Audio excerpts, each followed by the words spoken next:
The fluorescent lights of tech-forward industries cast harsh shadows across the 12th floor engineering lab. Outside the floor-to-ceiling windows, Detroit's skyline glittered against the night sky, oblivious to the crisis unfolding inside. 10:30 p.m. Most of the building sat empty, silent except for the hum of ventilation systems and the distant echo of a security guard's footsteps 3 floors below. In the sealed testing chamber, the Q7 engine prototype breathed its mechanical rhythm. 8 cylinders fired in perfect sequence, each combustion cycle a testament to German precision engineering. The sound should have been music to any engineer's ears. Instead, it was a countdown to catastrophe. Kyle Morrison stood frozen before the diagnostic screen, his reflection ghostly in the monitor's glow. 6 other engineers clustered behind him, their faces painted with the red warning lights that had suddenly flooded the control panel. Critical failure. The words pulsed on every screen like a digital heartbeat racing toward cardiac arrest. Temperature readings climbed with merciless speed. 195 degrees Fahrenheit, 220, 250. The numbers accelerated, each degree a step closer to disaster. Pressure gauges screamed their own warnings. 60 psi, 80, 100, 120. The engine's internal systems strained against forces they were never designed to contain. Kyle's hands trembled over the emergency shutdown controls.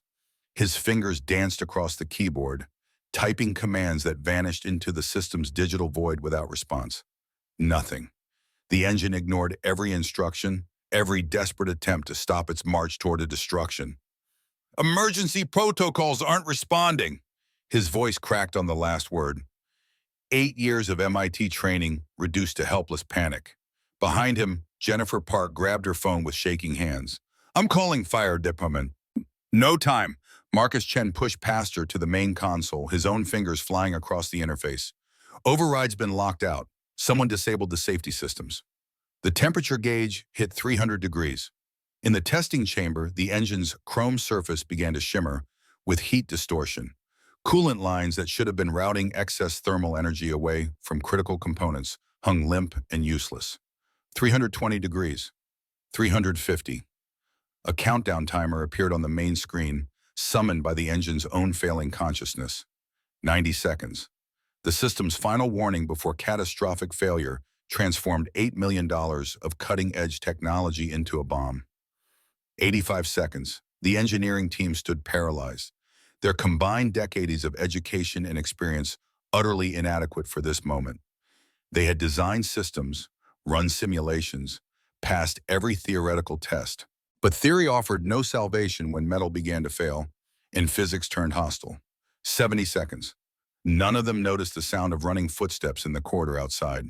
None of them saw the door burst open, propelled by a force born of pure instinct and old training that never quite faded. Marcus Hayes hit the doorway at full sprint, his maintenance uniform a blur of navy blue against the lab's sterile white walls.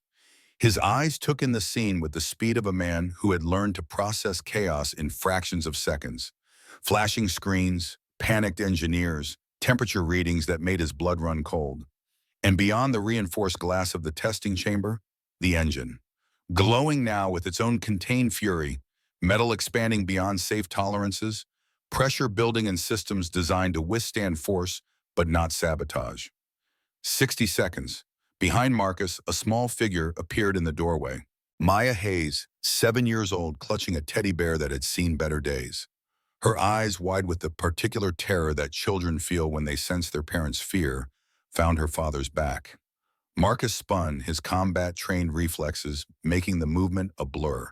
In 2 strides, he crossed to his daughter, dropping to one knee so their eyes were level. "Maya." His voice carried the forced calm of a man who had once talked teammates through live firefights.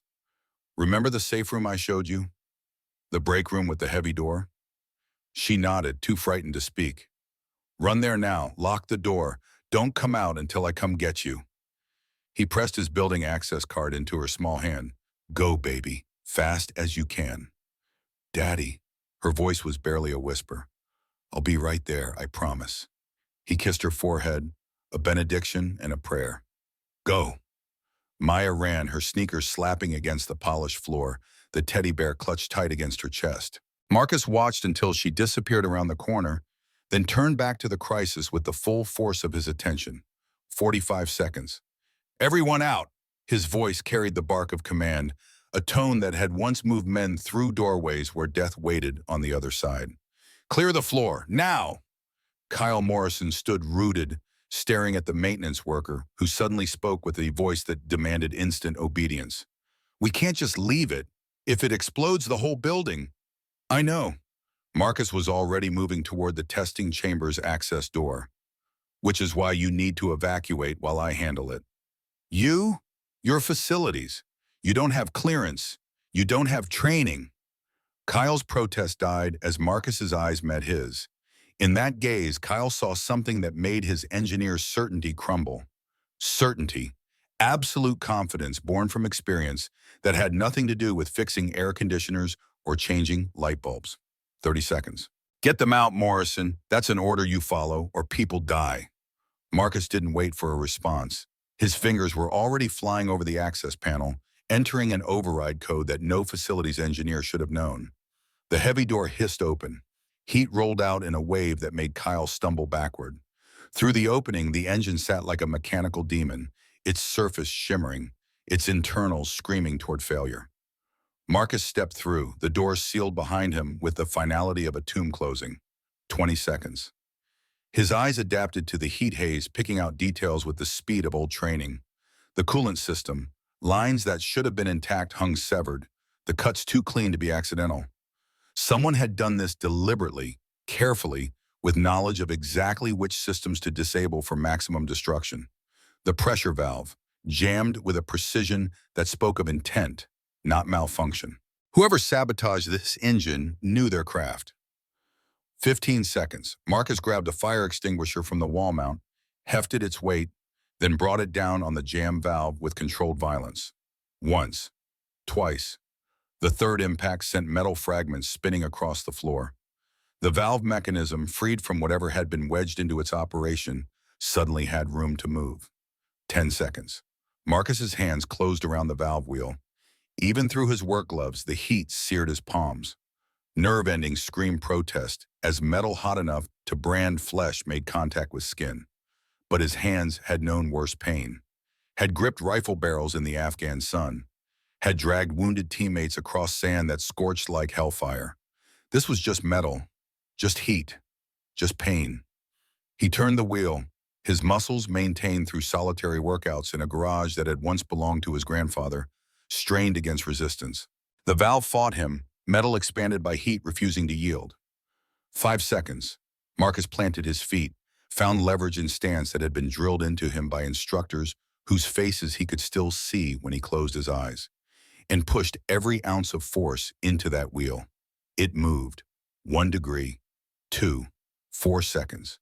The wheel spun suddenly free, resistance breaking like a dam giving way. Pressure that had built to catastrophic levels found its release. Steam vented with a sound like a dragon's scream, filling the chamber with white fog that obscured everything beyond arm's length. 3 seconds. Marcus held the valve open, his burned palms locked around metal that felt like it was melting into his skin. Through the steam, he could see the pressure gauge.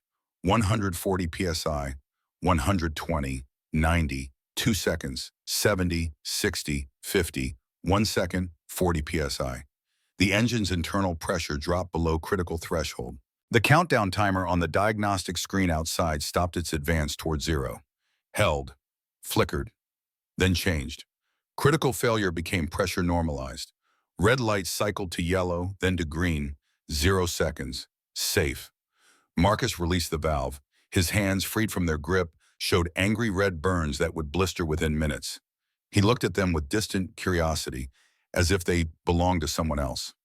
The pain would come later, after the adrenaline faded. It always did. He turned toward the exit just as the door burst open. Kyle Morrison stood in the opening, his face pale, his eyes wide with something between disbelief and understanding. Behind him, visible through the lab's windows, a small face pressed against the glass. Maya had disobeyed, had stayed close instead of running to safety. Of course she had. She was her father's daughter. Marcus walked out of the testing chamber on legs that had suddenly remembered they were capable of shaking. The heat of the chamber gave way to the lab's climate-controlled cool. Sweat evaporated from his skin, leaving him chilled despite the burns. Maya was through the door before anyone could stop her. She hit her father at full speed, small arms wrapping around his waist, face buried against his uniform shirt. "Daddy!" The word came out half sob, half accusation. "You said you'd come get me!" "I'm okay, baby girl." Marcus dropped to his knees, ignoring the pain in his hands as he pulled her close. "I'm right here. I'm okay." Over Maya's head, his eyes met Kyle Morrison's. The engineer stood motionless, his gaze fixed on Marcus's burned hands, then rising to his face with dawning recognition. "Hayes."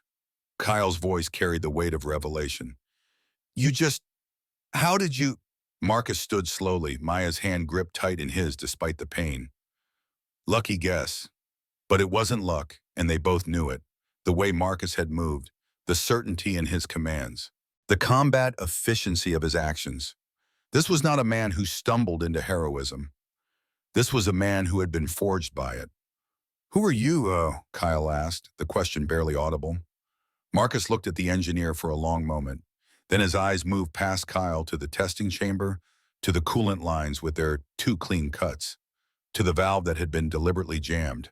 Someone who recognizes sabotage when he sees it. He spoke quietly, aware that his words were reshaping Kyle Morrison's understanding of reality. This wasn't an accident. Someone cut those lines. Someone wanted this engine to fail. "That's..." Kyle stopped, looked at the evidence, looked back at Marcus. "That's impossible." "Is it?" Marcus moved toward the coolant system, Maya still attached to his side like a small shadow. He pointed at the severed line without touching it. "Look at the cut. Clean. Precise. Made with professional tools by someone who knew exactly which line would create cascade failure."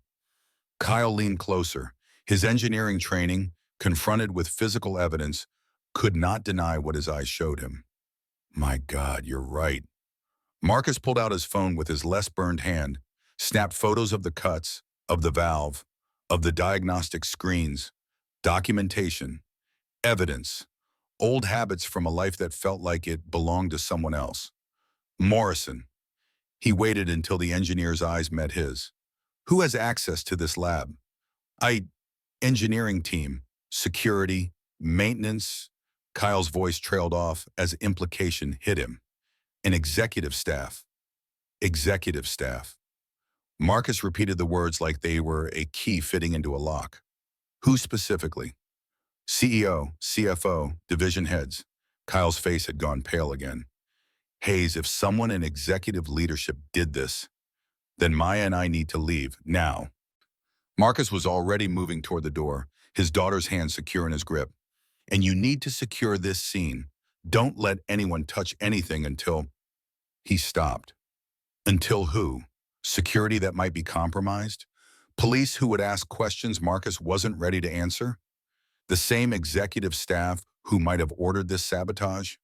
"Until I figure out who to trust," he finished. Kyle nodded slowly. "Hayes, your hands. You need medical attention." Later, Marcus was already in the corridor, moving with the controlled urgency of a man who knew how quickly safety could transform into danger. "Lock this lab down. Tell no one what you saw here. No one. But the CEO needs to know. Especially not the CEO." Marcus stopped, turned back. "Not until I know whether she's involved or a target." Then he was gone, Maya's small form pressed against his side, his burned hands already beginning to throb with the first waves of real pain. Behind them, the engineering lab sat in eerie quiet, its secrets preserved in cuts and jams, in evidence that would reshape everything that came after. The screen flickered once more. In green letters against black background, a message appeared that only someone watching the security feed would see. "System override successful. Remote access established." And beneath it, a timestamp. The sabotage had occurred at exactly 9:43 p.m., 90 minutes before the test run began. Someone had known the schedule. Someone had known the access codes. Someone had known exactly how to make an engine failure look like engineering incompetence. Marcus Hayes carried his daughter toward the elevator, his mind already moving through possibilities, threats, and the cold mathematics of danger. Behind them, the building's security systems logged their departure. Cameras tracked their movement. Digital systems recorded everything, storing data that someone, somewhere, would review. Maya looked up at her father's face as they waited for the elevator. In the harsh fluorescent light, she could see the pain he was trying to hide, the tension in his jaw, the way his eyes constantly scanned their surroundings. "Daddy?" Her voice was very small. "Are we safe?" Marcus looked down at his daughter.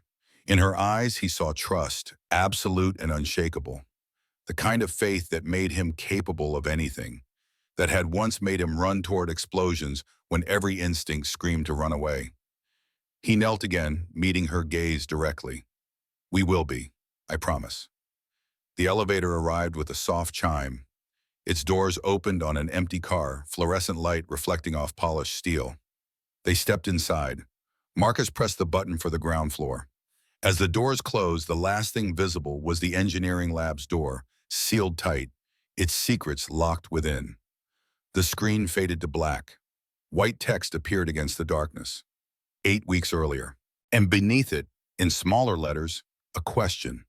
How did a Navy SEAL end up pushing a mop? The image dissolved into morning light.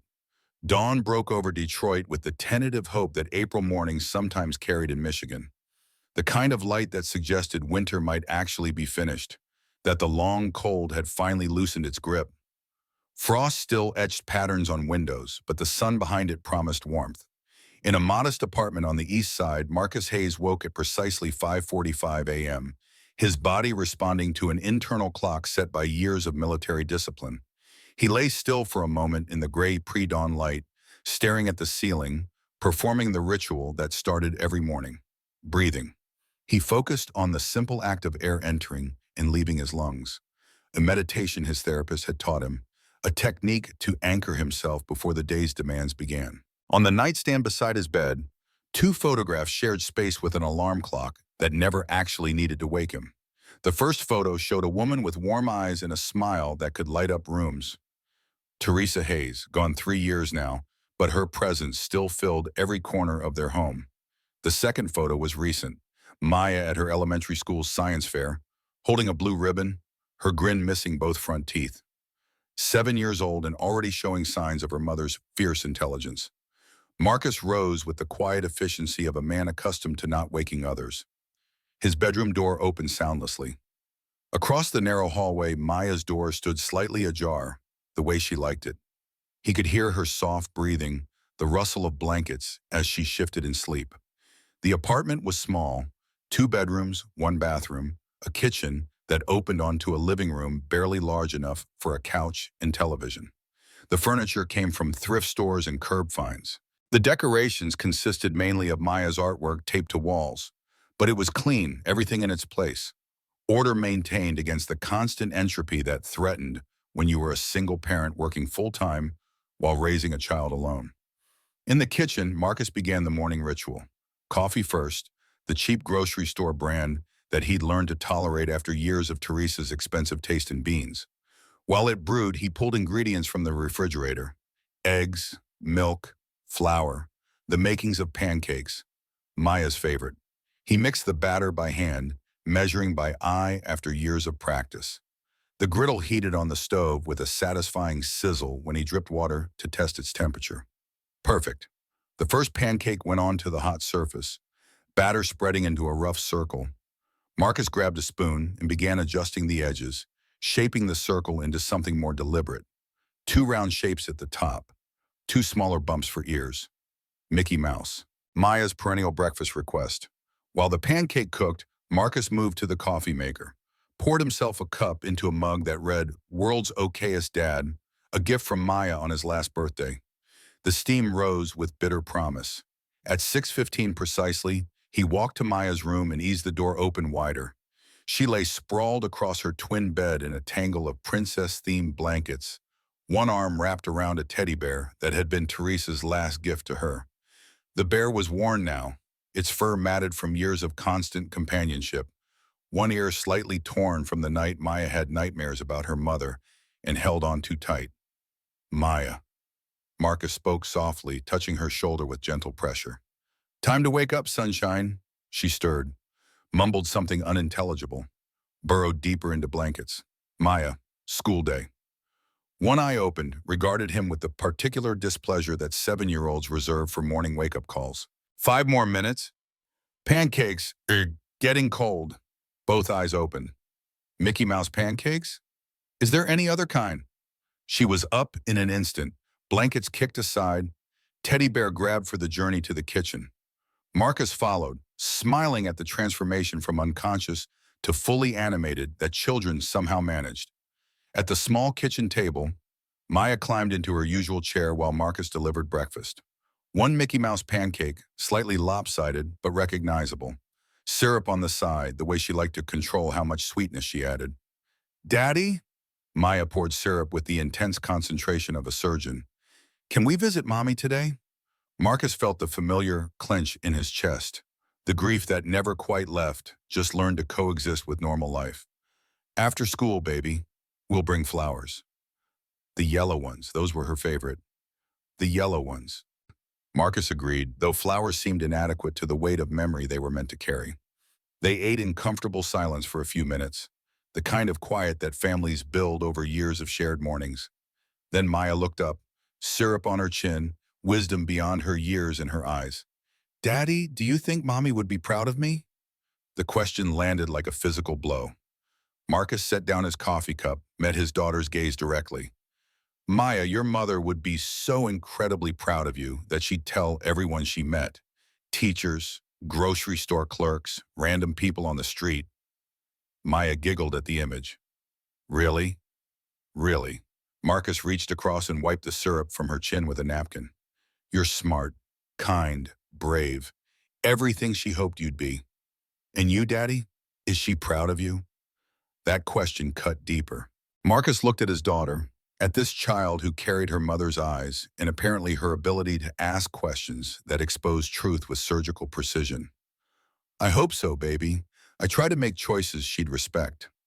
Maya nodded, satisfied with this answer in the way children sometimes are. She returned to her pancakes while Marcus stood to prepare her lunch, peanut butter and jelly sandwich, apple slices, juice box. The same lunch he'd made countless times, muscle memory taking over while his mind stayed with Maya's question. Would Teresa be proud of the man he'd become after her death, of the choices he'd made, the career he'd abandoned, the life he'd built in the ruins of their shared dreams? He didn't know, couldn't know, could only hope that love counted for something in whatever accounting happened after death. At 7:30, they were in Marcus's car, a 2007 Honda Civic that had seen better decades, its paint oxidized, its interior worn, but its engine maintained with the kind of care that came from necessity. A breakdown meant missed work, lost wages, potential disaster in the careful balance of their budget. Maya sat in the back seat, mandated by safety laws until she turned 8. She clutched her backpack, ready for another day of second grade, chattering about a science project they were starting. We get to make volcanoes, Daddy, real ones that explode. Sounds messy. The best science is always messy. Mrs. Palmer says so. Marcus smiled, navigating morning traffic with the patience of a man who had nowhere to be quickly. Tech Forward didn't need him until 8:30. He had time. At Roosevelt Elementary, he pulled into the drop-off lane. Other parents, other children, the organized chaos of school morning arrivals. Maya unbuckled herself, gathered her backpack, then paused before opening the door. Daddy? Yes, baby? I love you. You're the best daddy in the whole entire world. The words hit him like they always did, with the force of something precious and fragile. I love you more, sweetheart. Learn lots today. She grinned, missing teeth on full display, then was out of the car and running toward the school's main entrance where her friends waited. Marcus watched until she disappeared inside, a habit born from fear that if he looked away too soon, something terrible might happen in that unguarded moment. Then he pulled back into traffic, heading toward Tech Forward Industries in the 8 hours of invisibility that constituted his workday. The facility rose from the industrial district like a monument to technological ambition. 15 stories of glass and steel, its facade reflecting the morning sun with calculated precision. Tech Forward Industries, where they built the future one innovation at a time, according to the mission statement printed on plaques throughout the building. Marcus parked in the employee lot farthest from the entrance, where facilities staff were expected to leave the closer spots for engineers and executives. He grabbed his lunch from the passenger seat, the same kind of brown bag Maya carried to school, and walked toward the service entrance. His uniform hung in his assigned locker, navy blue pants and shirt, his name embroidered over the pocket. Marcus Hayes, Facilities Engineer. The title was technically accurate, even if it described a fraction of what he was capable of. He changed without ceremony, storing his street clothes in the locker alongside a framed diploma he kept face down. Bachelor of Science, Mechanical Engineering, Massachusetts Institute of Technology, full scholarship, graduated with honors. A lifetime ago, before everything changed. Next to the diploma, hidden where casual observers wouldn't notice, a small velvet case contained military decorations that never saw daylight. Navy SEAL Trident, Combat Action Ribbon, Purple Heart, memories of a man he'd tried to leave behind when Teresa's death shattered his ability to function in high-pressure environments. Marcus closed the locker without looking at either the diploma or the medals. Some mornings were harder than others. At 8:30 precisely, he punched his time card and began his rounds. The facilities department existed in the spaces between visible work. They fixed what broke, maintained what ran, ensured the smooth operation of systems that everyone else took for granted. Today's assignments came via tablet. Replace HVAC filters on the 7th floor. Repair a leaking pipe in the 2nd floor women's restroom. Install new fluorescent tubes in the cafeteria. Invisible work. Important work. The kind that kept buildings functional but earned no recognition from the people who depended on it. By 10 a.m., Marcus was on the 7th floor, up to his elbows in an air handler, when voices from the adjacent engineering bay caught his attention. He recognized the tones of frustration, the specific pitch that engineers used when machines refused to cooperate with theory. "It doesn't make sense." A woman's voice, sharp with exasperation. "We've checked the calibration 6 times. Maybe 7's the charm." A man responded, sarcasm barely concealed. "The harmonic readings are off by 0.003 degrees. That shouldn't cause system failure. But here we are at week 8 with the same damn problem." Marcus paused, his hand stilling on the filter he was replacing. 0.003 degrees, harmonic frequency. His engineering training, dormant but not forgotten, sparked with recognition. He moved closer to the bay's glass wall, staying in shadows where he could observe without being noticed. Through the transparent barrier, he saw the source of their frustration, the Q7 engine, Tech Forward's flagship project, the autonomous vehicle power system that was supposed to revolutionize the transportation industry. Marcus had read the internal memos, seen the technical specifications that occasionally crossed his path, and now he was watching it fail. On the diagnostic screen, error codes flashed in red. P0340H7, camshaft position, sensor correlation fault. Harmonic deviation detected. The engineers clustered around, 7 or 8 of them, representing millions of dollars in education and experience, all of them staring at a problem they couldn't solve. Marcus saw it immediately, the error pattern, the timing, the specific nature of the harmonic deviation. It was a classic integration issue, the kind that happened when you married German precision manufacturing to American software calibration. His fingers itched to grab a tablet, to pull up the specifications and confirm his suspicion. But facilities engineers didn't offer unsolicited technical advice. They changed light bulbs and fixed toilets and remained carefully invisible to the people whose real work mattered. He finished replacing the HVAC filter and moved on. But the problem stayed with him, turning over in his mind with the persistence of an unsolved equation. By noon, Marcus sat in the facilities break room eating his packed lunch. Peanut butter and jelly sandwich, twin to Maya's, an apple, water from the bottle he refilled at fountains throughout the building. Around him, other maintenance workers ate and complained and watched whatever played on the wall-mounted television. Marcus ate in silence, his mind still on that engine, on the problem he could solve if anyone cared about solutions from a man in a blue uniform. His phone buzzed. A text from Mrs. Chen, their neighbor who helped with after-school care when Marcus's shifts ran late. Maya's school called. She's fine, but got an argument with another student about whether velocity and speed are the same thing. Teacher wants to make sure she knows difference between being right and being kind about it. Marcus smiled despite himself. His daughter defending scientific accuracy with the passion of someone who'd learned young that truth mattered. Teresa's daughter, he texted back. We'll talk to her tonight. Thanks for letting me know. The afternoon passed in a succession of small repairs and maintenance tasks, each one completed with the thoroughness that was Marcus's baseline standard, regardless of how trivial the work might seem. His grandfather had taught him that lesson in the Detroit garage where Marcus had learned to love machines.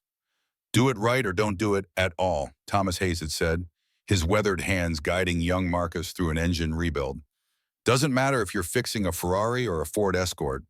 The work matters, your integrity matters, nothing else. Marcus carried that lesson into every task, even changing light bulbs in a cafeteria where no one would notice or care about the quality of his work. At 4 p.m., he clocked out and headed to Roosevelt Elementary for pickup. Maya waited with Mrs. Chen in the designated area, her backpack looking somehow heavier than it had that morning. Daddy! She ran to him, launching herself with the absolute confidence that he would catch her. He did, swinging her around before setting her down. I heard you had an interesting day. Maya's face fell slightly. I got in trouble. For being right. For telling Danny Reynolds he was wrong in front of everyone. Teacher said I could have been nicer about it. Marcus knelt, bringing himself to her eye level. What's the difference between velocity and speed? Speed is scalar, velocity is vector. Velocity has direction and magnitude. Speed only has magnitude. She recited this with the confidence of someone who knew her facts cold. You're absolutely right, but were you kind when you corrected Danny? Maya looked down. Maybe not. Being right doesn't give us permission to make other people feel small. You can be correct and compassionate. Those aren't opposites. Yes, Daddy. Now ready to visit Mommy? Her face brightened immediately. Yes, can we get the yellow flowers? They stopped at a grocery store where Maya carefully selected a bouquet of yellow tulips, Teresa's favorite. Then they drove to Graceland Cemetery, where a simple stone marked the space that held Teresa's remains. Teresa Marie Hayes, beloved wife and mother, 1988 to 2021. They sat together on the grass, Maya chattering about her day while Marcus listened in silence. This was their ritual, the way they kept Teresa present in their lives. Maya talked. Marcus remembered. The flowers lay bright against gray stone. Mommy, I'm sorry I wasn't nice to Danny. Maya addressed the stone directly, but he was wrong and someone needed to tell him. Marcus smiled despite the ache in his chest. I think Mommy understands. They stayed until the sun began its descent, painting the cemetery in golden light. Then they gathered the faded flowers from their last visit and headed home. That evening, after dinner and homework, in the nightly battle over teeth brushing, Marcus sat on the edge of Maya's bed reading her bedtime story. Tonight's selection involved a princess who saved herself with cleverness rather than waiting for rescue. Halfway through, Maya interrupted. Daddy, why do you work at Tech Forward if you're so smart? The question came out of nowhere the way children's questions often did. What makes you think I'm smart? Mrs. Chen says you went to a really good college, and I saw your diploma once when your locker was open. Marcus set down the book. Sometimes being smart isn't enough. Sometimes you need other things, like being in the right place at the right time, or knowing the right people, or not having personal circumstances that change what you're capable of. Like Mommy dying, direct as always, Teresa's daughter. Yes, baby, like that. Maya thought about this for a moment. I think you're brave. Why's that? Because you could do big, important work, but you chose to take care of me instead. That's brave. Marcus felt something crack in his chest, a little piece of armor he'd built around old wounds.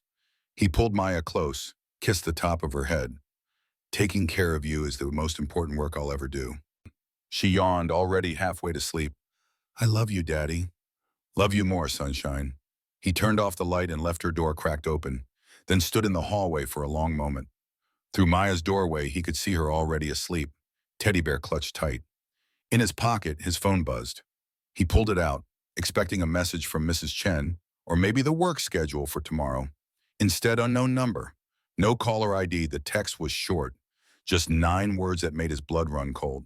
Stop looking. Teresa ignored warnings. Look what happened. Marcus stared at the screen. Teresa, someone was bringing up his dead wife. Someone knew he'd been what? Looking into what exactly? But even as he asked himself that question, he knew the answer. The files he'd found in Teresa's old laptop, the financial discrepancies she'd discovered in her work as Richard Sterling's personal accountant, the numbers that hadn't added up, the shell companies, the missing money. $73 million dollars vanished over 5 years through accounting sleight of hand that Teresa had been unraveling when her car's brakes had failed on a rainy night 3 years ago. Marcus had convinced himself it was paranoia, grief-seeking patterns and random tragedy. But now someone was confirming his fears. Teresa hadn't died in an accident. She'd been killed for seeing too much, for asking too many questions, for being the kind of person who couldn't ignore wrongdoing even when ignoring it would have kept her safe. Marcus deleted the text with shaking hands, looked down the hallway at Maya's door, at his sleeping daughter who was all he had left of the woman he'd loved.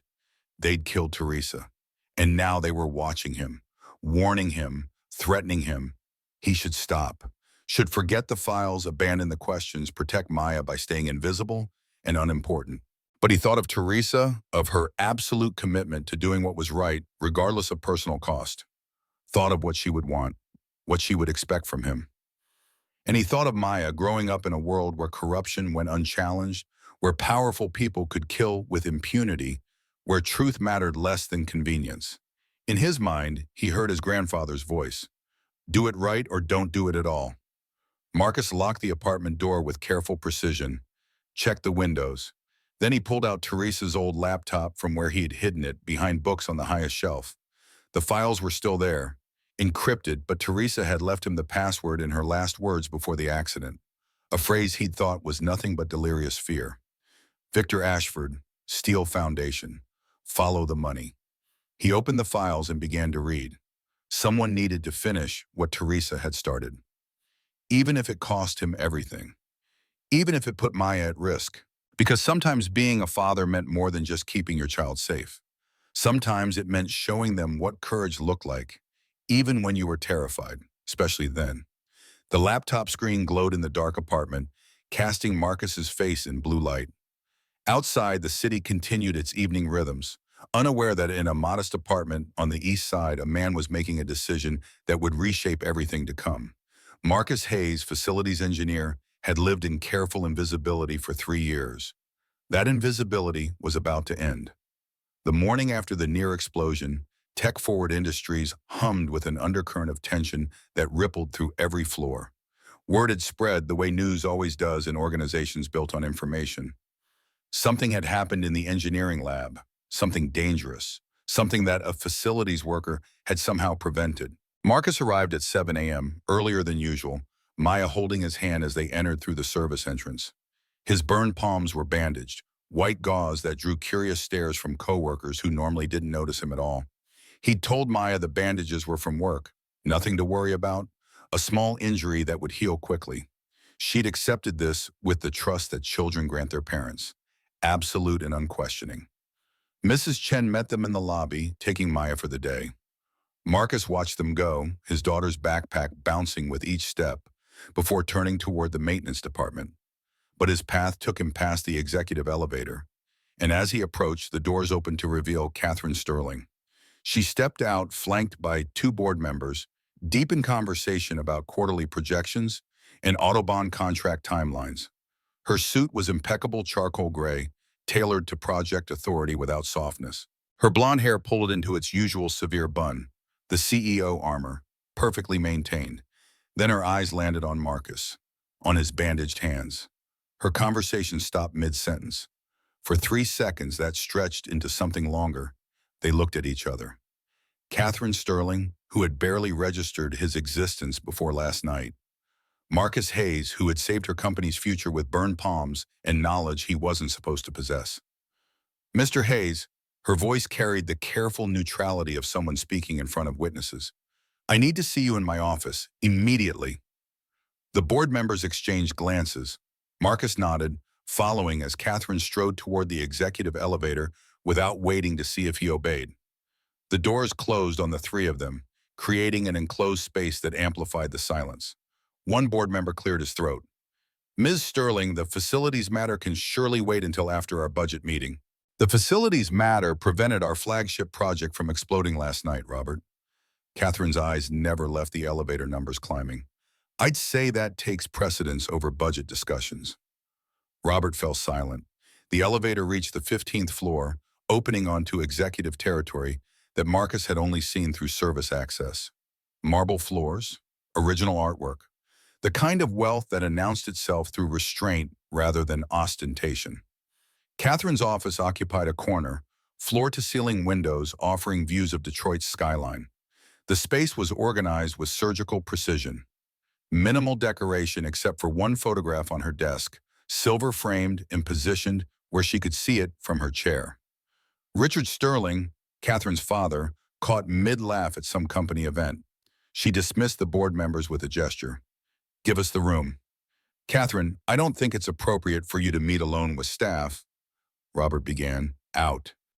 The single word carried the kind of authority that ended discussions. The door closed. Catherine moved to her desk but didn't sit. Instead, she turned to face Marcus fully, her CEO mask slipping slightly to reveal something more complicated underneath. Concern. Confusion. The first crack in armor he'd only seen perfectly maintained. "Show me your hands."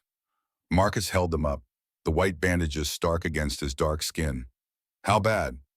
"Second-degree burns. They'll heal." "You should have gone to the hospital last night." "And left Maya alone?" She was terrified. Catherine's expression shifted at the mention of his daughter. The little girl who was waiting outside the lab, 7 years old, holding a teddy bear like her world was ending. "That's Maya. You brought her to work at 10:30 at night." It wasn't quite an accusation, but close enough that Marcus felt the need to defend his choices. "My shifts run late sometimes. She's safer with me than home alone, Mrs. Chen usually watches her, but last night was an emergency." Catherine walked to the windows, looking out at the city below. "I watched the security footage, all of it. You didn't hesitate, didn't panic. You moved through that crisis like someone trained for exactly that situation." Marcus said nothing. "The way you assessed the scene, the commands you gave, the override code you entered that no facilities engineer should know, and then you stepped into a chamber that was seconds from exploding." She turned back to face him. "Who are you, Marcus Hayes?" The question hung between them, weighted with implications that could reshape his carefully constructed invisibility. Marcus considered his options.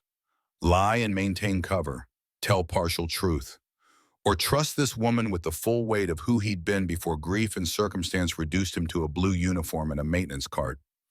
He thought of Teresa's files still hidden in his apartment, of the text message that had threatened his family, of Maya who deserved better than a father too afraid to fight back. "I need to show you something." He pulled out his phone, navigated to photos he'd taken months ago, documents he'd never intended to share. "But first I need you to understand why I'm showing you, and why I haven't until now." Catherine moved closer, her posture shifting from CEO to something more human, more vulnerable. "Show me." Marcus opened the first file, bank statements highlighted and annotated in Teresa's careful handwriting. "This is from 5 years ago, your father's personal accounts." Catherine's eyes scanned the numbers. "I don't understand. These are legitimate transactions." "Look at the dates, then look at this." He swiped to the next image. "Company financial records, showing R&D budget allocations that match the personal account deposits down to the dollar." "Someone was transferring money from company accounts to my father's personal accounts?" Catherine's voice had gone very quiet. "No, someone was transferring money through your father's accounts to shell companies he didn't know existed, using his access codes, his authorization, making it look like he was embezzling when he was actually being framed." Marcus watched understanding dawn on Catherine's face, followed immediately by denial. "That's impossible. Our CFO would have caught that. Victor Ashford personally reviews every transaction over $50,000. Victor Ashford is the one doing it." The name dropped into the space between them like a stone into still water. Ripples of implication spreading outward, reshaping everything they touched. You're accusing our CFO of embezzling through my father's accounts. Catherine's voice had turned cold, defensive. That's an extraordinary claim that requires extraordinary evidence. I have the evidence. Marcus swiped through more borrowings. $73 million over 5 years, routed through 15 shell companies, all of them leading back to Victor through layers of corporate structure designed to hide the connection. Catherine stared at the phone screen, her professional composure cracking further. How do you have this? Where did you get these files? My wife found them, Teresa Hayes. She was your father's personal accountant. Recognition flickered across Catherine's face. Teresa Hayes, I remember her. Brilliant with numbers. She died in a car accident 3 years ago. Her brakes failed on a rainy night. She lost control on I-75, crashed into a barrier at 70 miles an hour. Marcus heard his own voice, distant and clinical, describing the night that had shattered his world. The police called it an accident, mechanical failure, bad luck. But you don't think it was an accident. I know it wasn't. Marcus pulled up the last file. Teresa's final notes, dated the day before she died. She was going to tell your father about the embezzlement that morning. She documented everything, had proof that would have destroyed Victor Ashford. Catherine read the notes, her face draining of color with each line. When she looked up, her eyes held something Marcus hadn't seen before. Fear. My father died 8 months ago, heart attack. The doctor said it was stress, overwork, the price of building an empire. Her voice shook slightly, but he was healthy, ran 5 miles every morning, watched his diet, took care of himself. Your father was investigating the same thing Teresa found. I'd bet everything I have that if you look at his schedule the week before he died, you'll find a meeting with Victor Ashford, a private conversation. And shortly after, Victor made sure your father couldn't continue his investigation. The words hung in the air between them, ugly truth too dangerous to speak aloud until this moment. Catherine moved to her desk, sank into her chair as if her legs could no longer support her weight. Victor killed my father and your wife. Yes. And last night he sabotaged the Q7 engine. The coolant lines were cut with professional tools. The pressure valve was jammed deliberately. Someone with inside knowledge and access created that crisis. Someone who wanted the Autobahn demonstration to fail so catastrophically that the board would vote you out and approve Hexagon's buyout offer. Catherine's hands trembled as she reached for her phone. We need to call the police, FBI, someone. And tell them what? That we have financial files from a dead accountant? That we suspect a respected CFO killed 2 people? That an engine failure might have been sabotage? Marcus shook his head. We need proof, real evidence, the kind that can't be dismissed or explained away. Then what do we do? The question transformed their relationship in that instant. No longer CEO and facilities worker. Now allies, co-conspirators, 2 people bound by shared loss and the determination to expose truth. We protect Maya. She's the only thing that matters if Victor realizes I'm investigating. Marcus met Catherine's eyes directly. And we finish what Teresa and your father started. Catherine sat very still for a long moment. Then she stood, her CEO armor returning with visible effort. Your daughter, where is she now? With Mrs. Chen, our neighbor. She helps with childcare.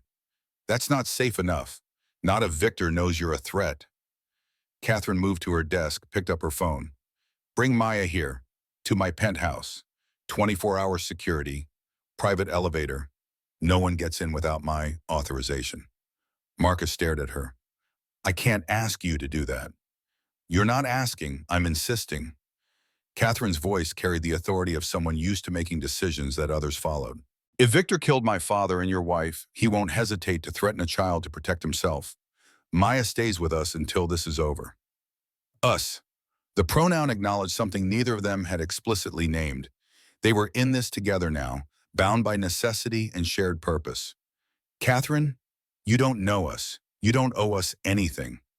I owe you my company, my life, and the truth about what happened to my father. She held his gaze. Let me protect your daughter while we expose the man who destroyed both our families.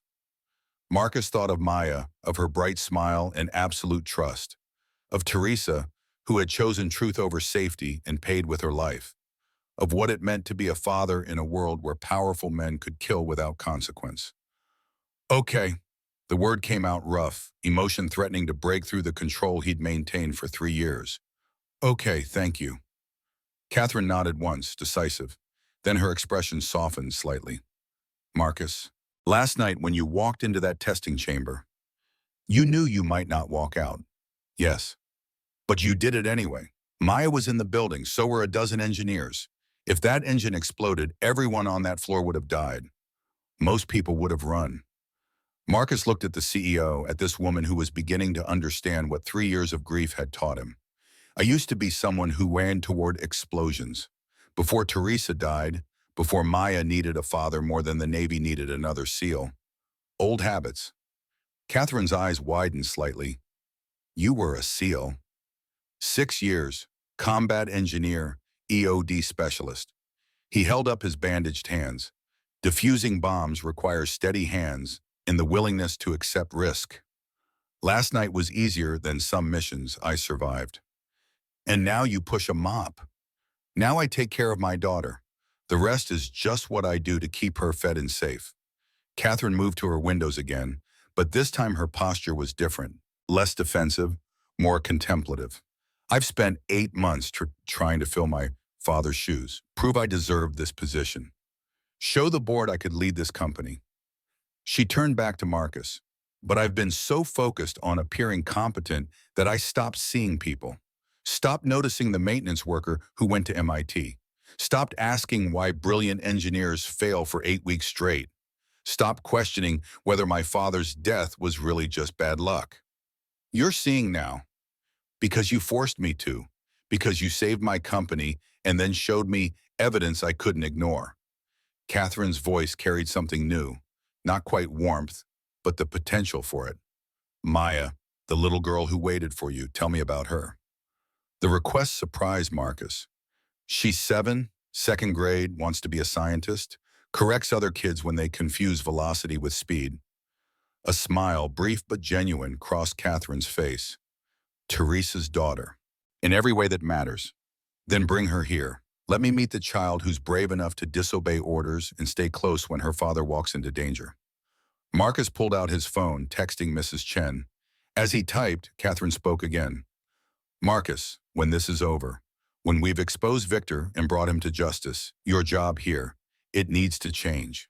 He looked up from his phone. You're not a facilities engineer. You're someone who should be leading the team trying to fix the Q7 engine. Catherine's voice carried certainty. Someone who saw the solution in seconds while my MIT graduates struggled for weeks. That's who you really are. I haven't worked as an engineer in 3 years. But you could, if circumstances were different, if you had support, if someone gave you the chance to be more than invisible. The offer hung between them, possibility and promise wrapped together. Marcus wanted to accept immediately, to reclaim the part of himself he'd buried with Teresa. But reality intruded, practical and unforgiving. Maya needs stability, flexible hours, a father who's present. Then we'll make that part of the arrangement. This company owes you more than we can ever repay. Let us start by giving you back what you lost. Catherine held his gaze. Not Teresa, never that, but the work you loved, the person you were before grief forced you into hiding. Marcus felt something crack in his chest, old wounds acknowledging the possibility of healing. First we stop Victor. First we stop Victor, Catherine agreed. Then we rebuild what he destroyed. Your career, my father's reputation, Teresa's legacy.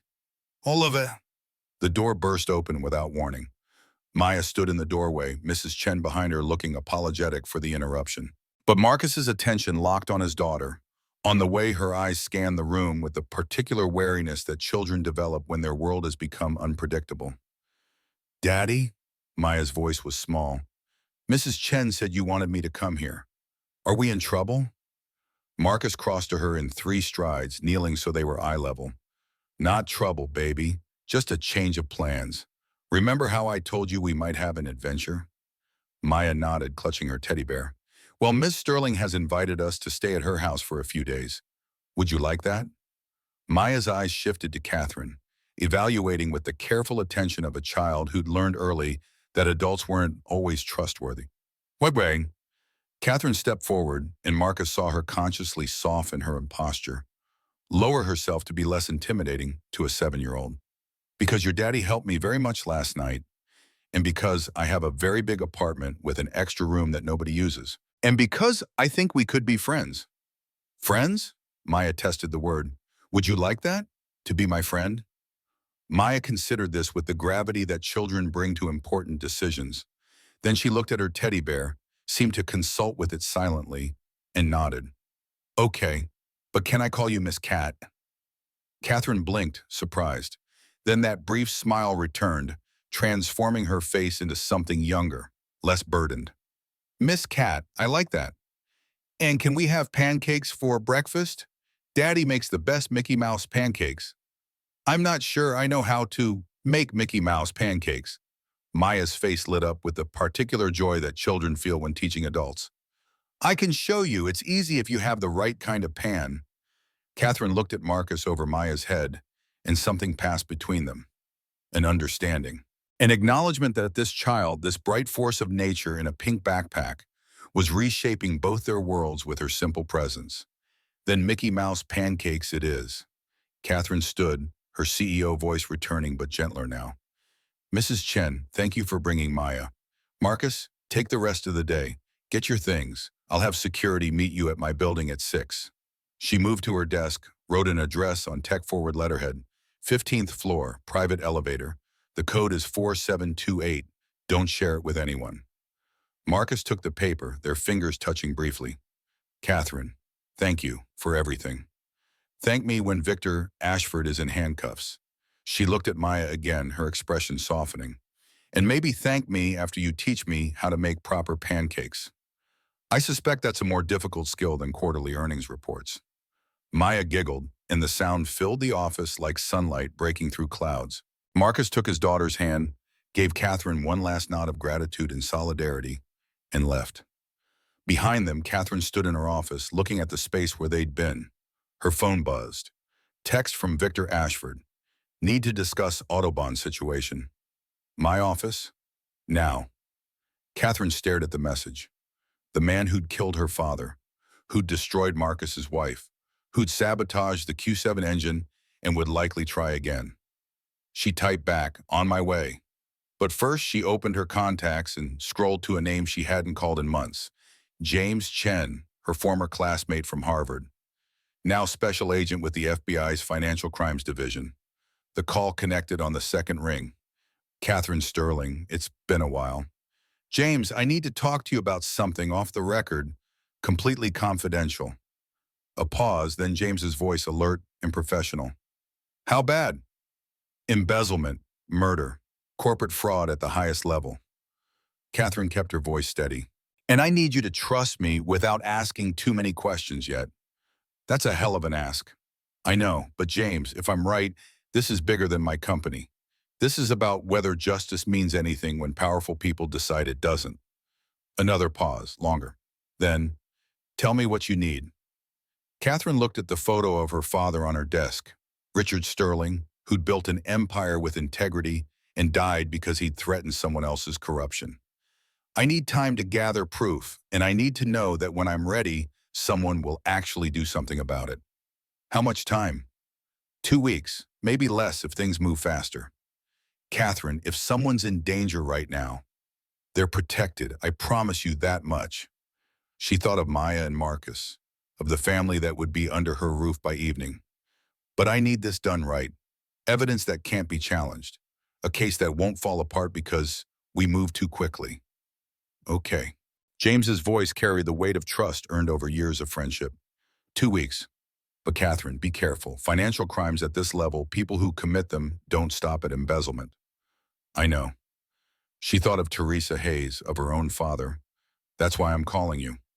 She ended the call and headed toward Victor's office. Armor fully restored, CEO mask perfectly in place. Victor Ashford had killed twice to protect his secrets. He wouldn't kill again. Not on her watch, not while she had breath in her body and the determination to finish what her father had started. The game had changed. Victor just didn't know it yet. Catherine Sterling walked through Tech Forward's executive corridor with the confidence of someone who'd finally found her purpose. Not just running a company, not just proving herself to a board that doubted her, fighting for justice, for truth. For a 7-year-old girl who deserved to grow up in a world where powerful men faced consequences for their crimes. Behind her, Marcus Hayes gathered his daughter and headed home to pack bags for a stay that would transform everything. A facilities worker and a CEO, a widower and an heiress, a Navy SEAL and a Harvard MBA, and between them, a child who would become the catalyst that bound them together and gave them both something worth fighting for beyond revenge. The pieces were moving into position. In 2 weeks, Victor Ashford's carefully constructed empire of fraud would come crashing down. But first, they had to survive until then. And Victor, sensing threats to his power, was about to make that survival very difficult indeed. The war was just beginning. And this time, Marcus Hayes wouldn't be fighting alone. 5 days after the sabotage attempt that nearly destroyed their flagship project, Tech Forward Industries prepared for its moment of truth. The boardroom occupied the entire 15th floor, glass walls offering panoramic views of Detroit's downtown skyline. Afternoon sunlight streamed through floor-to-ceiling windows, illuminating the polished mahogany conference table where 15 board members had gathered. At the far end, the Autobahn delegation sat with the patient attention of people accustomed to evaluating billion-dollar decisions. Friedrich Weber, CEO of Autobahn Logistics, checked his platinum watch with Germanic precision. Beside him, Dr. Sarah Chen had her leather notebook open, fountain pen poised to document everything that would unfold. Catherine Sterling stood at the head of the table, her reflection caught in the gleaming surface. Behind her, mounted on a mobile stand, the Q7 engine sat like a mechanical judge, waiting to deliver its verdict. Chrome and steel components caught the light. 8 cylinders of German engineering that represented 3 years of development and $89 million in contracted revenue. She wore charcoal gray, tailored to project authority without aggression. Her blonde hair pulled into its usual severe bun. The CEO armor, perfectly maintained. But beneath the professional exterior, her heart hammered against her ribs with the force of everything riding on the next hour. Somewhere in the building, Marcus Hayes was ensuring Maya's safety with the security team Catherine had quietly doubled. Victor's threats over the past 5 days had been specific enough to take seriously. They weren't taking chances with a 7-year-old girl who'd already lost one parent to the man now desperate to protect his crumbling empire. Catherine's phone sat on the table, face down. If anything went wrong, Marcus would alert her immediately. Until then, she had to trust that the security protocols they'd implemented were sufficient. At the far end of the table, Victor Ashford watched with the confidence of a man who believed himself untouchable.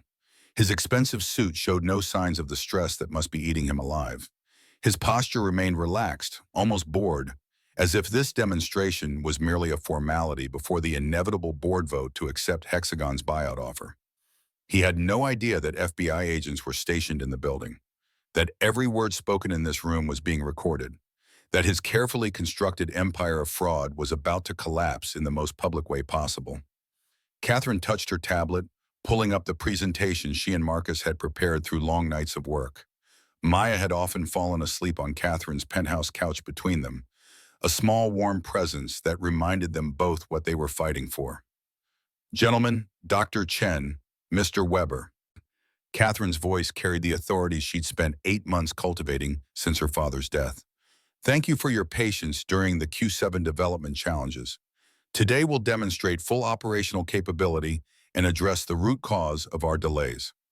Victor leaned back in his chair, the picture of casual dismissal. "Catherine, before we proceed with another failed demonstration, perhaps we should discuss the Hexagon offer. The board has serious concerns about continued investment in a project that has consumed $12 million beyond budget and 8 weeks beyond deadline." Several board members nodded. Robert Chen, the chairman, looked uncomfortable but didn't intervene. The pressure from investors had been mounting. Catherine could feel the room's skepticism like a physical weight. "The concerns are noted, Victor."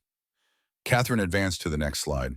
"However, I believe the board will be satisfied once they understand our challenges stem not from design flaws, but from integration issues that have now been resolved." She walked to where the Q7 engine sat on its test stand, her hand resting on the chrome casing with the confidence Marcus had taught her to project. For 8 weeks, our team struggled with a specific failure pattern. 11 minutes and 42 seconds of operation, then catastrophic overheating. Our engineers approached this as a software problem. They were brilliant, dedicated, and completely wrong about the root cause. Dr. Chen leaned forward, interest sparked. The issue was mechanical harmony between precision German manufacturing and American software calibration. Catherine pulled up oscilloscope readings that showed the subtle phase mismatch Marcus had identified in one night of observation. Mr. Marcus Hayes, our senior engineering consultant, identified the solution within hours of examining the problem. She gestured to Kyle Morrison, who stood ready near the engine. Mr. Morrison will install the corrective component and initiate our test sequence. Kyle moved with practiced efficiency despite the scrutiny from Autobahn and board members. The harmonic dampener, precisely machined over the past 3 days, slid into position between cam and crank with satisfying precision. Torque wrench, 95 pound-feet, exactly to specification. Connection verified. Sensors aligned. Systems ready, Mr. Sterling. Catherine nodded once. Begin test sequence. The engine came to life with a sound that made Dr. Chen's eyebrows rise slightly. Not the struggling, irregular rhythm that had plagued previous attempts. This was mechanical symphony, 8 cylinders firing in perfect synchronization, each combustion contributing to harmony instead of fighting against it.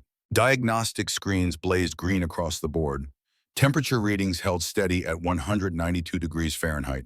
Oil pressure maintained at 58 psi. Phase correlation showed optimal with 0 deviation detected.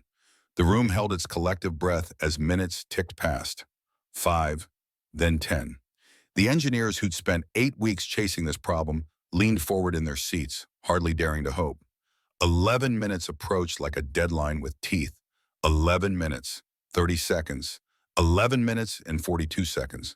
The engine purred on, indifferent to the history of its failures, oblivious to the 127 previous tests that had ended in frustration at this exact moment.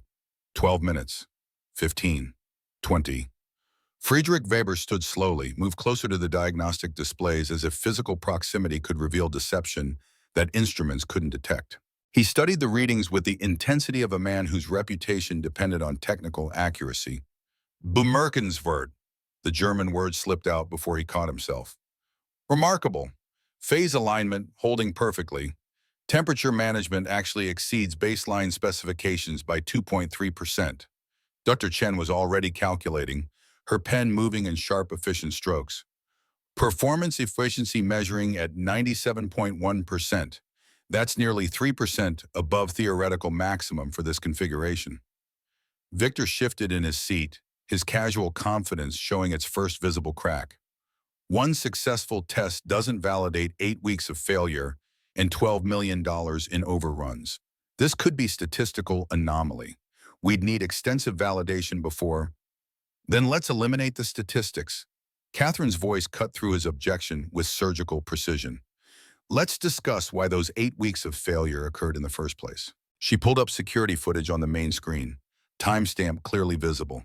21:43, 5 nights ago. The testing chamber, empty except for the Q7 engine running its automated diagnostic cycle. Then a figure entering the frame. The board members leaned forward, trying to identify the person whose face remained carefully angled away from the primary cameras. But Catherine had better footage. She advanced to the next clip, this one from backup systems that most people didn't know existed. The figure's face came into clear view as he systematically disabled the primary security cameras before beginning his work.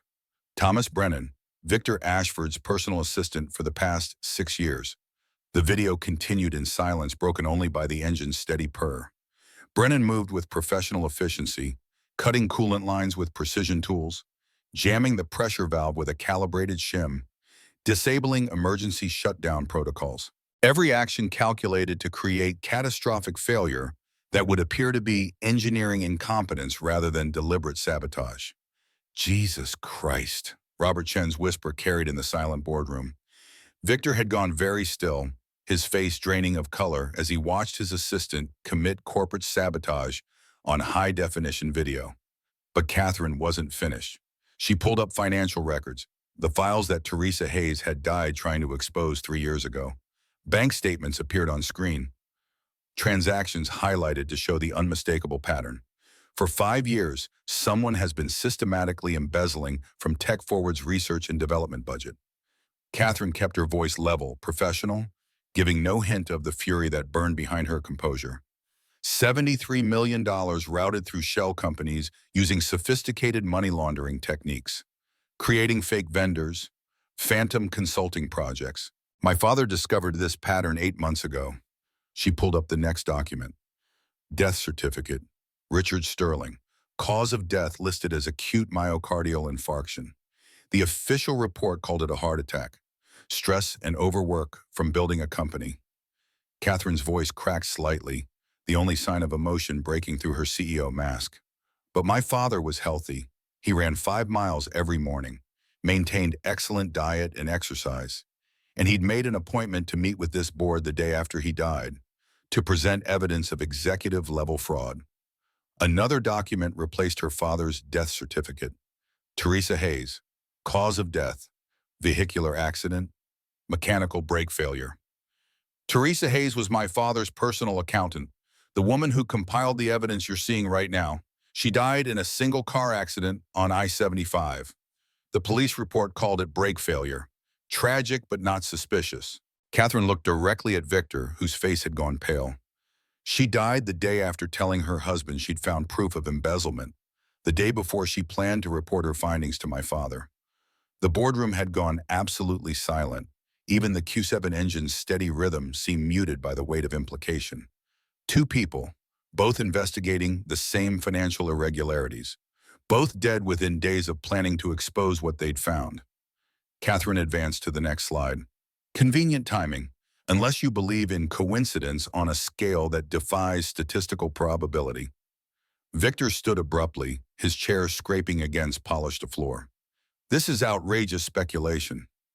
You're accusing me of murder based on coincidence and documents that could easily be fabricated. You demand nothing. Catherine's voice carried steel that silenced him mid-sentence. Because I have more than documents. She pressed play on an audio file. The boardroom speakers crackled to life with Richard Sterling's voice, captured 8 months ago on the recording device he'd worn to what would be his final meeting with his CFO. Victor, I know about the money. $73 million over 5 years through 15 shell companies. I have documentation, forensic accounting, everything needed to prove systematic fraud. Victor Ashford's voice, younger by 8 months but unmistakable in its controlled menace. Richard, you're making a very serious mistake. These are complex financial instruments that you don't fully understand. I understand theft. I understand betrayal. What I don't understand is how someone I trusted could steal from the company we built together. A pause on the recording, heavy with tension. Then Victor's voice, dropping its pretense of reason. You should be extremely careful with accusations like that. People who dig too deep into matters they don't comprehend sometimes have unfortunate accidents, health problems, sudden cardiac events that even the best doctors can't predict or prevent. Is that a threat? It's friendly advice from someone who cares deeply about your continued well-being. The recording ended. The silence that followed felt thick enough to choke on. Victor's face had transformed from pale to ashen. His hands gripped the edge of the conference table as if the physical world was tilting beneath him. That recording is inadmissible, could be edited, fabricated, taken out of context. Forensic audio analysis by the FBI confirms authenticity. Catherine gestured toward the boardroom entrance, where the double doors opened to admit 3 federal agents in dark suits, their badges clearly visible. Special Agent James Chen, FBI Financial Crimes Division. I believe you have business with Mr. Ashford. The lead agent stepped forward, his voice professionally neutral. Victor Ashford, you're under arrest for embezzlement, wire fraud, money laundering, and conspiracy to commit murder. You have the right to remain silent. The next minutes unfolded with surreal clarity. Victor's protests about lawyers and constitutional rights, the metallic click of handcuffs securing his wrist behind his back, board members sitting in stunned silence, watching a respected colleague transform from CFO to criminal defendant. Victor stopped at the threshold as agents prepared to lead him away. He turned back to face Catherine with pure hatred burning in his eyes. You've destroyed everything. Everything I built. Everything I worked for. No. Catherine met his gaze without flinching. You destroyed yourself. I just made sure everyone knew the truth. My father deserved that much. Teresa Hayes deserved that much. And every person in this company who trusted you deserved to know who you really were. The agents led him through the door. His protest faded down the corridor, and in the silence that settled over the boardroom, something shifted. The weight of 8 months of doubt and pressure lifted from Catherine's shoulders like a physical burden removed. Robert Chen stood slowly, his face showing the struggle between shock and the need to maintain some semblance of leadership. Ms. Sterling, the board owes you an apology. We doubted your leadership. Some of us actively worked to have you removed. We were profoundly wrong. Catherine shook her head. The board owes me nothing. But you owe Marcus Hayes recognition for solving in hours what our engineering team couldn't resolve in 8 weeks. You owe him gratitude for risking his life to prevent Victor's sabotaged engine from exploding.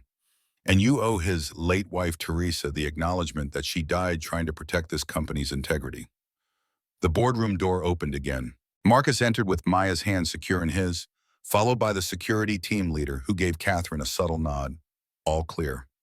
Maya was safe, had been safe the entire time, protected in a secure conference room 3 floors down, with 2 armed guards and enough coloring books to keep a 7-year-old occupied. Maya saw Catherine and broke free from her father's grip, running across the polished floor with the absolute trust of a child who'd decided someone was safe. Catherine dropped to her knees without thinking about dignity or professional image, catching Maya in a hug that was probably too tight, but felt necessary. You did it! Maya's voice was muffled against Catherine's shoulder. Daddy said you were being really brave in stopping the bad man. Your daddy was brave too. He's the one who figured out how to fix the engine. Maya pulled back to look at Catherine with eyes that held wisdom beyond 7 years. Are you going to live with us now? Forever? The question landed in the boardroom's silence with the impact of something too honest to ignore. Every eye turned to Catherine and Maya, to this moment of vulnerability made unexpectedly public. Catherine looked at Marcus over Maya's head, saw him nod slightly, giving permission for whatever answer felt true in this moment. Would you like that? Catherine asked gently. Yes, then we can be a real family like other kids have. Catherine pulled Maya close again, tears threatening to break through the professional composure she'd maintained through testimony and evidence and watching a man arrested for murdering her father. Then yes, sweetheart, I'd really like that too. The boardroom erupted in spontaneous applause. Even Friedrich Weber was clapping, his Germanic reserve cracking into something that looked almost like warmth. Sarah Chen stood and moved to where Marcus remained near the door, clearly uncertain about his place in this executive space. Mr. Hayes, that harmonic dampener design demonstrates exceptional engineering intuition. Autobahn would like to offer you the position of North American Technical Liaison. Salary $155,000 with performance bonuses and stock options in our joint venture. Marcus looked startled, still processing the transformation of his circumstances. Dr. Chen, I'm honored, but I need flexible hours. Maya's schedule, school events. We'll accommodate that. Dr. Chen smiled. Good engineering combined with integrity is rare enough that we structure positions around the talent, not the other way around. We'd be foolish to let you walk away over scheduling logistics. Robert Chen cleared his throat, drawing attention back to the board table. Mr. Hayes, Tech Forward would also like to extend an offer. Senior Engineering Director, working directly with Ms. Sterling to rebuild our technical programs and quality assurance protocols. We've learned a difficult lesson about judging capability by job titles instead of demonstrated skill. We won't make that mistake again. Marcus looked at Catherine, at this woman who'd transformed from distant CEO to ally to something that felt dangerously close to essential in just 5 days of crisis. She stood with Maya still in her arms, and the sight of them together did something to his chest that felt like old wounds beginning to heal after years of careful protection. I accept both positions. The words came out rough with emotion he didn't try to hide. For Teresa, who deserved to see her work lead to justice. For Richard Sterling, who built something worth protecting. And for Maya, who deserves to learn that truth matters more than power or convenience. Friedrich Weber stepped forward, extending his hand with formal precision. Then let us formalize our partnership. Autobahn confirms the $89 million contract. We look forward to working it with Tech Forward's new leadership team. The handshake sealed more than a business deal. It acknowledged transformation, vindication, the restoration of reputation destroyed by fraud and murder. It marked the moment when Marcus Hayes stopped being invisible and Catherine Sterling stopped being her father's uncertain successor. The Q7 engine continued its steady rhythm through all of this, indifferent to human drama, simply doing what it was designed to do now that someone had finally listened to what it needed. The sun had set by the time Catherine, Marcus, and Maya left Tech Forward's building. Downtown Detroit's lights reflected off glass towers, the city settling into its evening rhythms. They drove to Catherine's penthouse in comfortable silence, Maya dozing in the back seat, exhausted by a day she didn't fully understand but knew had been important. Catherine's living room felt different tonight, less like a showpiece of wealth and more like the beginning of something real. Marcus stood at the floor-to-ceiling windows while Catherine carried Maya to the guest bedroom that had become the child's unofficial space over the past 5 days. She returned to find Marcus still at the window, his reflection ghosted in the glass against the city lights beyond. Catherine poured 2 glasses of wine, offered him one, and they stood together watching Detroit transform into its nighttime self. "Thank you," Catherine spoke quietly, "for finishing what my father started, for risking everything to expose Victor, for trusting me when you had every reason to stay invisible. Thank you for protecting Maya, for giving us a safe place when we needed it most, for seeing past the uniform to who I actually am." They sipped wine in silence for a moment, both processing the day's weight. "Is that all we are?" Catherine asked. "People who helped each other through a crisis?" Marcus set down his glass and turned to face her fully. "No, I think we're the beginning of something neither of us was looking for but both of us need. I just don't know what that looks like yet. How to build it, how fast or slow is right. Then we figure it out together, no rush, no pressure, just honest about what we're feeling and what Maya needs." Marcus nodded, relief evident in his expression. "I haven't let anyone close since Teresa died. Haven't even considered it. But you're different. This is different. I just need time to learn how to trust again. I understand." Catherine moved closer. "I need the same thing. Time to be something other than my father's daughter or the company CEO. Time to figure out who Catherine Sterling actually is when she's not performing a role. We have time now. Victor's gone. The company's saved. We can take this at whatever pace feels right." Catherine smiled, a genuine expression that transformed her face from beautiful to luminous. "Maya asked if we're going to be a family. What do you think that looks like?" "I think it looks like 3 people learning to trust each other. Learning to build something new that honors what we've lost without being defined by it." Marcus touched her cheek gently. "I think it looks like giving Maya the stability she deserves while we figure out what we mean to each other." "I'd like that." They kissed then, slow and careful. Not desperate passion born from crisis, but the tentative exploration of 2 people acknowledging possibility. The beginning of something that might, with patience and honesty, grow into love. Maya's voice carried from the bedroom, groggy with sleep. "Miss Cat, I'm thirsty." Catherine pulled back, laughing softly. "Welcome to parenting. The timing is always perfect. You're learning fast." Catherine headed toward Maya's room while Marcus stayed at the window, processing the day's transformation. Victor Ashford in federal custody. Teresa vindicated. The Q7 engine operational. Autobahn contract secured. His career resurrected from the grave where grief had buried it. But more than professional victory or justice served, something else had emerged. The possibility that life could continue toward joy instead of remaining frozen in the moment Teresa died. That loving again didn't betray her memory, but honored it by refusing to let her death be the end of his capacity for happiness. Catherine returned, Maya successfully watered and tucked back in. "She wants you to read her a story. Something about a princess engineer. Marcus smiled. That would be the book I've been reading her all week. She's very invested in the plot. Then go, I'll clean up here. We have time. Marcus found Maya already half asleep, her teddy bear clutched tight. He sat on the edge of the bed and picked up the book from the nightstand, reading softly until her breathing evened into sleep's rhythm. When he returned to the living room, Catherine had dimmed the lights and put on soft music. She'd changed from her CEO armor into comfortable clothes that made her look younger, less burdened. She fell asleep mid-sentence, Marcus reported. Exhausting day for a 7-year-old. Exhausting day for all of us. They settled on the couch together, close but not quite touching, both aware that they were building something that required foundation before passion. The city lights glittered beyond the windows. Somewhere out there, Victor Ashford sat in a holding cell, contemplating the ruin of everything he'd built through fraud and murder. But here, in this moment, 3 people who'd found each other through tragedy were beginning to construct something worth keeping from the wreckage. What happens next? Catherine asked.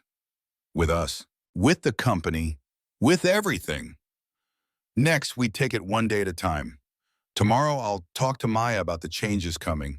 Make sure she understands and feels secure. Then we figure out logistics, where we'll live, how to blend our lives without forcing it. I'd like to be part of those conversations. About Maya, about what she needs. You already are part of it. The moment she started calling you Miss Cat, you became essential to her world, to our world. Catherine leaned against him, her head on his shoulder. I've never been essential to anyone before. It's terrifying. You'll be amazing at it. You already are. They sat in comfortable silence as the evening deepened into night. Outside, Detroit continued its rhythm, indifferent to the small miracle unfolding in a penthouse where a widower, a grieving daughter, and a lonely CEO were discovering that family could be chosen as well as born. Marcus's phone buzzed. Text from Kyle Morrison. Hayes, the entire engineering team wants to buy you drinks when you're ready. Also, we found your MIT diploma in the facilities locker. It's going on the wall in the engineering department where it belongs. No arguments. Marcus showed the text to Catherine, who smiled. Your invisibility is officially over. How does that feel? Strange? Uncomfortable? Right. He typed back a response. Next week, after things settle, bring your team. We have work ahead turning Q7 into Q8 and beyond. He looked up to find Catherine watching him with an expression he couldn't quite read. What? I'm just thinking about what Maya said earlier, about being a real family. I think she might be right. I think that's what we're building here. Is that what you want? Yes, no hesitation. For the first time since my father died, I want something beyond just surviving. I want this, whatever this becomes. Marcus pulled her closer. Then we'll build it, carefully, honestly, with Maya at the center of every decision, and we'll see where it takes us. That sounds perfect. They stayed on the couch until exhaustion caught up with adrenaline men. Catherine showed Marcus to the guest room next to Maya's, the one that had become his unofficial space over the past 5 days. At the door, she kissed him once more. Good night, Marcus. Thank you for today, for everything. Good night, Catherine. Sleep well. He watched her walk to her own bedroom before closing the door quietly. Maya slept soundly in the next room, safe and loved. Victor Ashford would spend the rest of his life in prison. Teresa's death had been acknowledged as murder rather than accident. Richard Sterling's legacy was secure, and Marcus Hayes, for the first time in 3 years, felt something that had been absent since the night police officers knocked on his door to tell him his wife was dead. Hope, real and tangible. The knowledge that grief didn't have to be a permanent condition. That love lost could make room for love found without betraying the memory of what came before. He lay in bed, staring at the ceiling, Teresa's face appearing in his memory as it always did before sleep. But this time the image didn't bring only pain. Live, he imagined her saying, love Maya, love again if you find someone worthy. Don't let my death stop your life from continuing toward joy. He would, he could, he was. Tomorrow would bring new challenges. Media attention from Victor's arrest. Technical work transforming Q7 success into commercial production. Logistics of building a life that spanned different worlds. But tonight, Marcus Hayes allowed himself to rest in the knowledge that he'd done right by Teresa's memory, while opening himself to the possibility that the future could hold more than just survival. Morning light filled the kitchen of the house on Maple Street, 3 bedrooms in a quiet Detroit suburb where good schools met reasonable commute times. Marcus stood at the stove making pancakes while Maya did homework at the table, her backpack already packed for school. "Mom, how do you spell resonant?" Maya asked without looking up from her science project. "Resonance." Catherine answered while reviewing emails on her tablet, seamlessly managing CEO responsibilities and mother duties in the same breath. "Mom." The words still made Catherine catch her breath sometimes. Maya had started using it 3 months ago, casually, as if Catherine had always been her mother, and the transition from Miss Cat was simply natural progression. The doorbell interrupted breakfast routine. Marcus wiped his hands and headed to the front door, finding a delivery driver with a large box. He signed for it and carried the package to the kitchen. Teresa Hayes Memorial Scholarship Announcement. First recipients. Catherine set down her tablet and moved to stand beside him. They opened the box together, pulling out framed certificates. 50 names, 50 single parents whose lives would change because Teresa's death had ultimately led to something larger than tragedy. "She'd be proud of this," Catherine said softly. "Of you, of what you've built from her work. I think she'd be proud of you too, for what you've done with your father's company." Tech Forward had transformed over 6 months.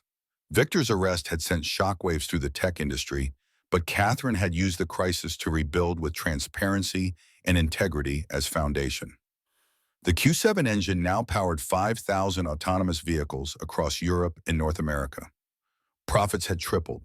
The company appeared on multiple lists recognizing ethical business practices and innovative culture.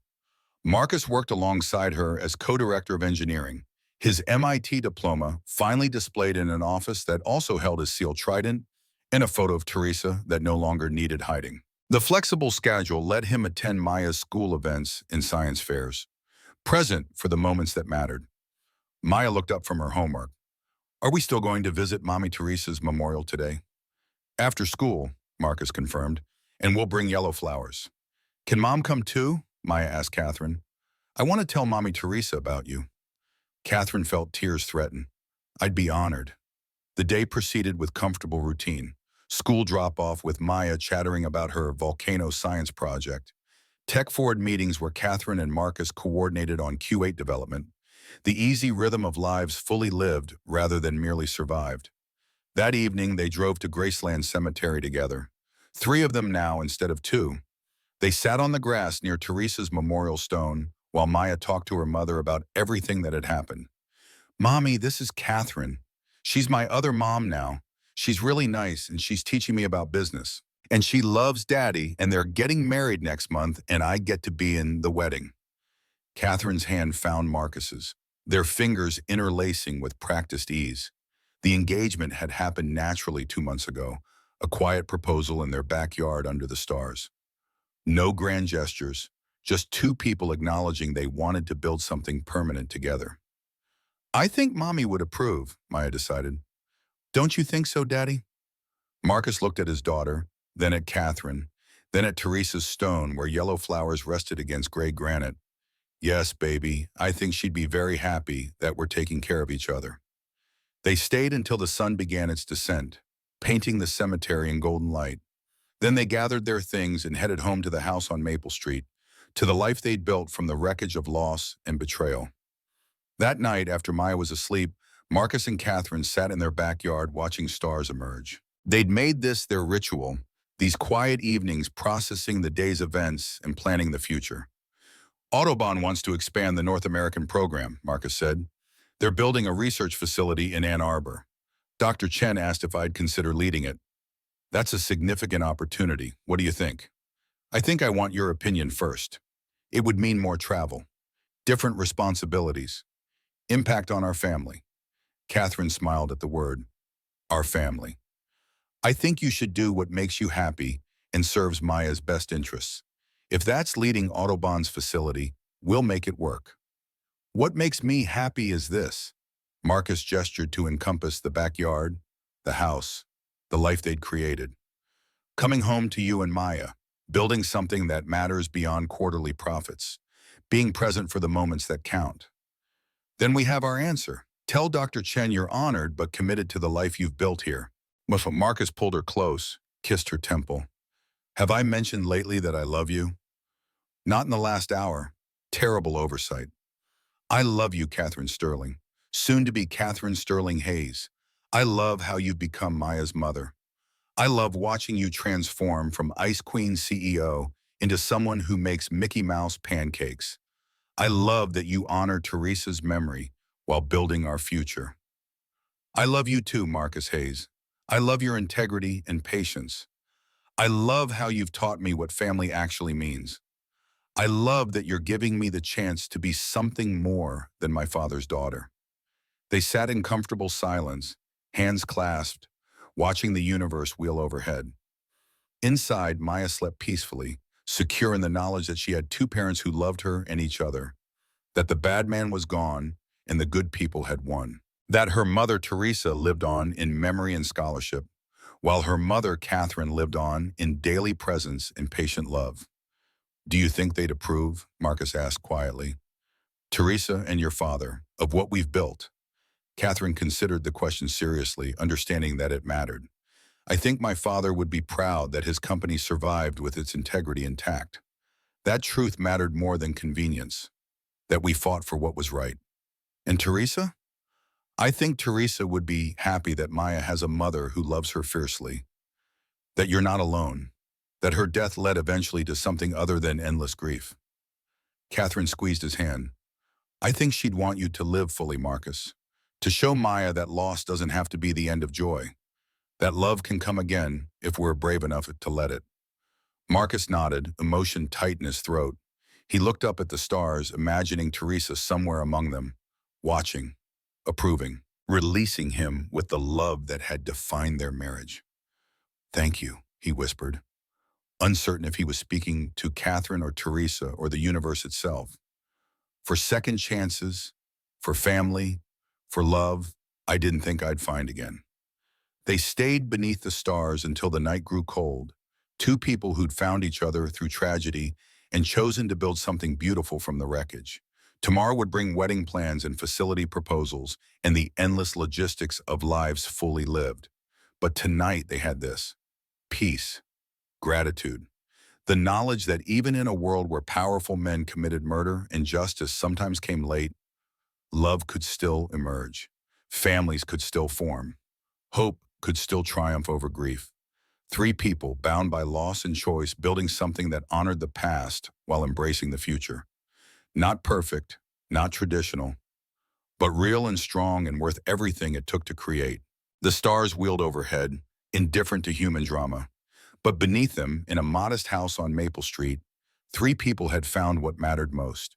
Not wealth or status or power, just love, just family, just the courage to keep living even after death takes those we cherish. And that was everything.